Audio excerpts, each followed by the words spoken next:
গত 10 নভেম্বর থেকে যে নাটক চলছিল সেই নাটকের মূল চরিত্রটা কোনো এক অজানা কারণে মা উম্মে সালমার ছেলে সাদ বিন আজিজের উপরে পড়েছিল।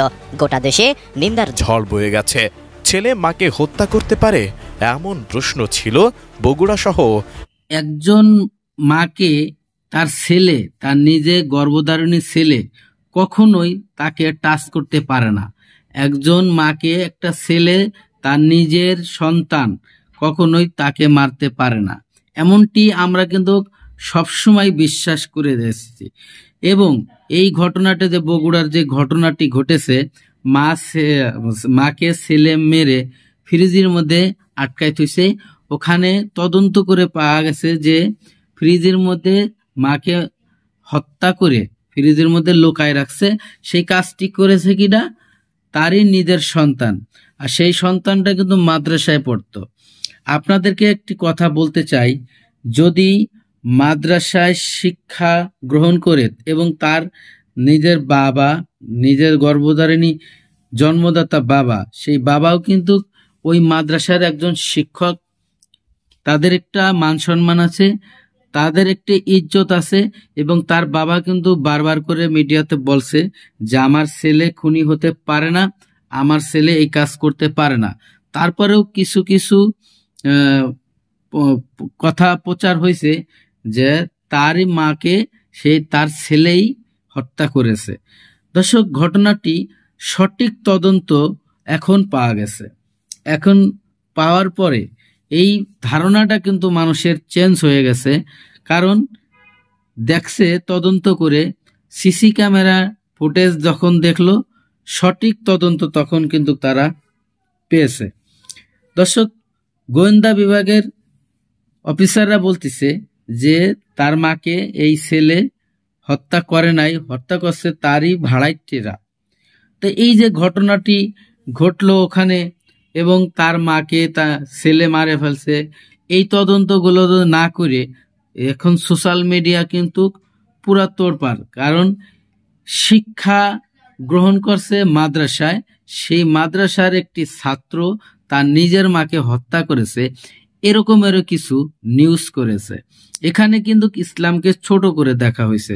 কারণ এই জন্যই ছোট করে দেখা হয়েছে যে মাদ্রাসায় পড়া, কোরআন শিক্ষা গ্রহণ করা একটি ছেলে তার মাকে যদি হত্যা করতে পারে, তাহলে ওই শিক্ষার মান কতটা কমাই দিছে এই কিছু গণমাধ্যম। দর্শক, যে ঘটনাটি ঘটেছিল তার নিজের বাবার মুখের থেকে, ছেলের নিজের বাবার মুখের থেকে আপনারা কথাগুলো শুনলে বুঝতে পারবেন কি হয়েছিল। তা আমি বেশি কথা বাড়াবো না, চলে যাব সেই মূল ভিডিওতে। মূল ভিডিওতে যাওয়ার আগে ছোট্ট করে একটি রিকোয়েস্ট করব, দর্শক, আপনি যদি আমার চ্যানেলের নতুন বন্ধু হয়ে থাকেন, ভালো লাগলে চ্যানেলটিকে সাবস্ক্রাইব করে রাখবেন, ভিডিওগুলো লাইক কমেন্ট শেয়ার করে দিন। গোটা দেশের মানুষের কাছে যখনই পুলিশ তাকে রিমান্ডে নিল, দ্বিতীয় দিনেই বের হয়ে গেল ঘটনার আসল রহস্য। বাড়ির ভাড়াটিয়া মাবিয়া অসামাজিক কাজে লিপ্ত থাকায় সেটা মেনে নিতে পারেনি সাদ বিন আজিজের মা। তিনি প্রতিবাদ করায় তাকে হত্যার পরিকল্পনা করে মাবিয়া ও তার দুই সহযোগী। পুলিশ যখন জানল তার ছেলে মাকে খুন করেনি, তখন বাবা মাওলানা আজিজার রহমান কষ্টের মধ্যেও মুখে হাসি এনে বললেন, আমি জানতাম আমার ছেলে এ কাজ করতে পারে না। আমার স্ত্রী আমাকে গত সপ্তাহে বলছিল ওকে রাখা যাবে না, তুমি বের করে দাও। আমি বলেছি, তো আমাকে বলছে ভাই এই মাসটা টাইম দেন, 8 দিন টাইম দেন, আমি বের হচ্ছি। আমার স্ত্রী এবার ঝগড়াও হচ্ছে একদিন।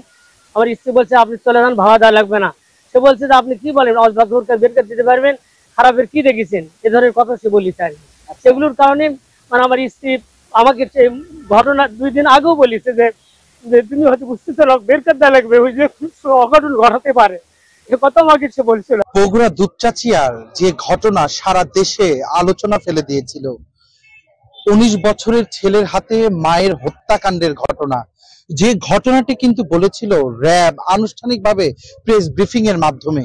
আমরা র্যাবের প্রেস ব্রিফিং এর মাধ্যমে সারা দেশবাসীকে জানিয়েছিলাম, ইভেন তার পরিবারও কিন্তু জেনেছিল যে তার ছোট ছেলেই পকেট খরচের টাকা না পাওয়ার জেরে তার মাকে পরিকল্পিতভাবে হত্যা করে ফ্রিজের ভিতরে ঢুকিয়ে রাখে। যেই ঘটনায় সারা দেশের লাখো কোটি মানুষ কিন্তু সেই ছেলেকে আসামির নজরে দেখেছিল, সেই ছেলেও কিন্তু আসলে কি বলবো, যে এই ঘটনাটি কিন্তু সারা দেশের মানুষের হৃদয়ে কিন্তু রক্তক্ষরণ করেছিল।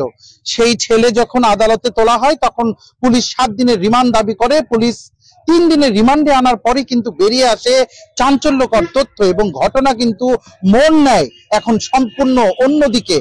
স্থানীয় সূত্র এবং পুলিশ আনুষ্ঠানিকভাবে না জানালেও একাধিক সূত্র আমাদেরকে নিশ্চিত করেছে এই হত্যাকাণ্ডের সাথে গ্রেপ্তার সাদ কোনোভাবেই জড়িত না। এটি সম্পূর্ণরূপে তিনি ভিকটিমাইজ হয়ে গেছে। এই ঘটনার সাথে যারা জড়িত তারা কিন্তু ইতিমধ্যেই গ্রেপ্তার হয়েছে। এই বাড়িরই 4 তলায় ভাড়া থাকতো সাদের যে বাসা, নিহত উম্মে সালমার যে বাড়ি, সেই বাড়িরই 4 তলায় ভাড়া থাকতো মাবিয়া নামে এক নারী। সেই নারী কিন্তু সুপরিকল্পিতভাবে তার আরো দুইজন